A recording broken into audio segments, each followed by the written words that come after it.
What if you could find a perfect world? You know, a society with absolutely no injustice, no poverty, no ignorance. It's this timeless human dream, right? The ultimate quest. So let's dive into this epic search for utopia, as dreamed up by one of literature's greatest minds. So, our guide for this whole explainer is the novel The Journey of Ibn Fattouma. And this is a really profound allegory from the brilliant Nobel Prize winning author Naguib Mahfouz. What we're going to do is walk through the key societies he dreams up and, use them to explore our own ideas of what a perfect world might look like.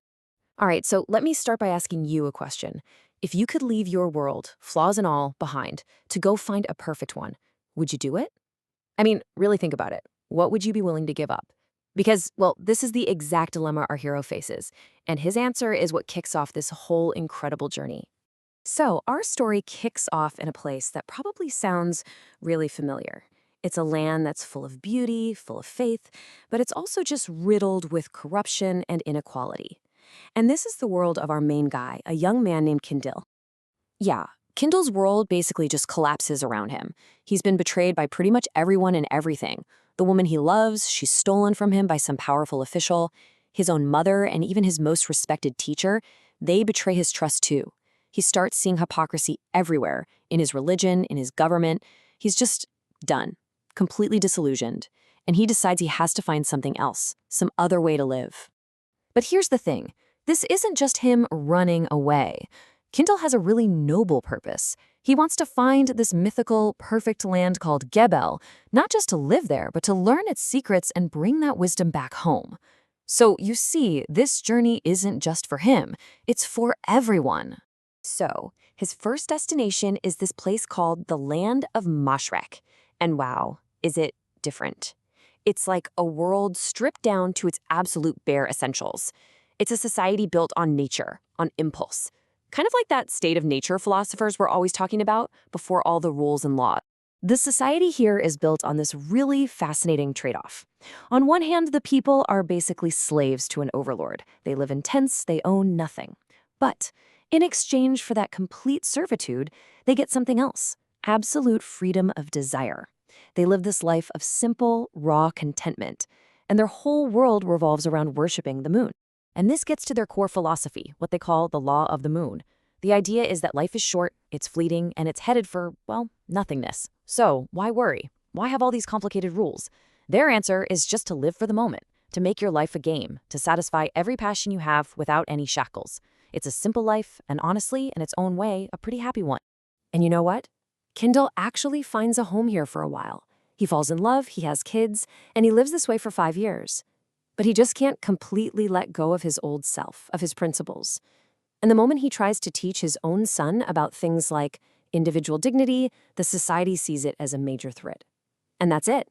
It's this really stark reminder of the cost of their simple contentment. There is zero room for new ideas. He's exiled, and just like that, he loses his family and his home all over again. So Qindil's journey continues, and the next place he lands, Haira. Well, it's the total polar opposite of Mashriq. If Mashriq was all about that raw, primal freedom, Haira is this chilling vision of absolute top-down control. Think of it as a perfect model of a totalitarian state. Here in Haira, the king isn't just a king. He's literally considered a god, and society is this super rigid pyramid. You've got the god king at the top, then the elites, and then everybody else, the masses, who do all the hard labor. There's no freedom here, none. It's all about absolute obedience.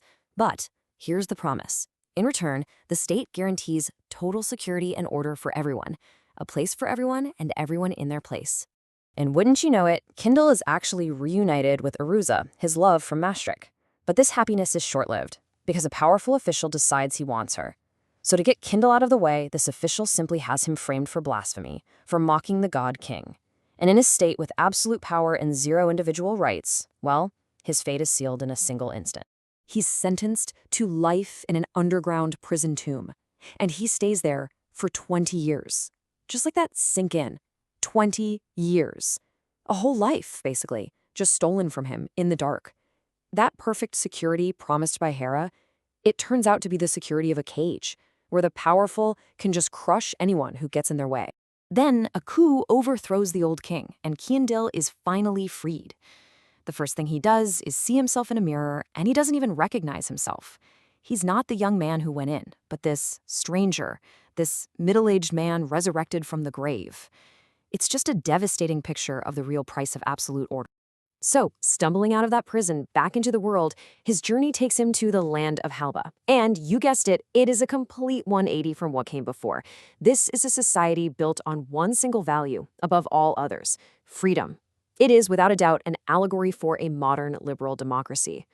And Halba feels incredibly familiar, doesn't it? It's a democracy. It's multicultural. It's individualistic. All faiths and no faith are treated as equal and practiced freely.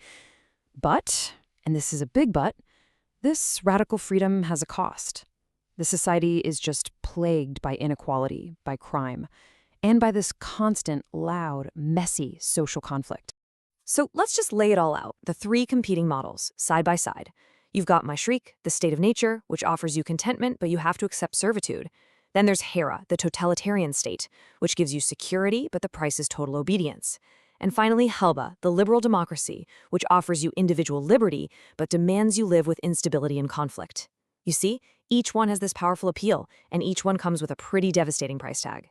And this really gets to the core paradox of Halba. The ideal, on one hand, is so noble. The sage there says, we have fashioned it ourselves. The aim of life is freedom. But the reality, well, it's violent demonstrations, it's crime, it's the constant threat of war, it's messy, it's chaotic. And it really forces you to ask, is the ideal of perfect freedom even possible in a stable society?